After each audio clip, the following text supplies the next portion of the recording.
JTV ప్రేక్షకులకు నమస్కారం.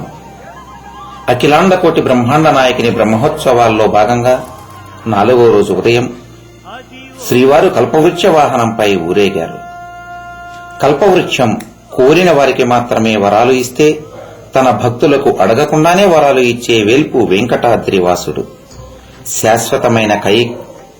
శాశ్వతమైన కైవల్యం ప్రసాదించే కల్పతరువుని చాటుకోవడం కోసం ఆయన కల్పవృక్ష వాహనంపై విహరిస్తూ భక్తులకు దర్శనమిస్తున్నారు. పాల సముద్రాన్ని చిలికిన సందర్భంగా ఉద్భవించిన విలువైన వస్తువులలో కల్పవృక్షం ఒకటి. దేవలోకంలో ఉండే ఈ వృక్షం కోరిన ఫలాలను అందజేస్తుందని ప్రసిద్ధి. కల్పవృక్షం ఇహలోక సౌఖ్య ఫలాలను మాత్రమే అందజేస్తుంది, పరలోక ప్రాప్తిని కలుగజేయదు.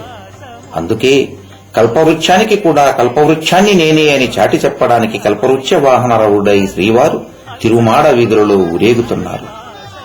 ఈ పవిత్ర సమయంలో భక్తజనం భగవంతుణ్ణి ఎలా అర్థించాలి, ఎలాంటి కోరికలు ఆ జన్మం ఆనందాన్ని కలిగిస్తాయి, అల్పమైన, అశాశ్వతమైన, అసారమైన, దుఃఖ హేతువైన కోరికలను భక్తజనం కోరకూడదు.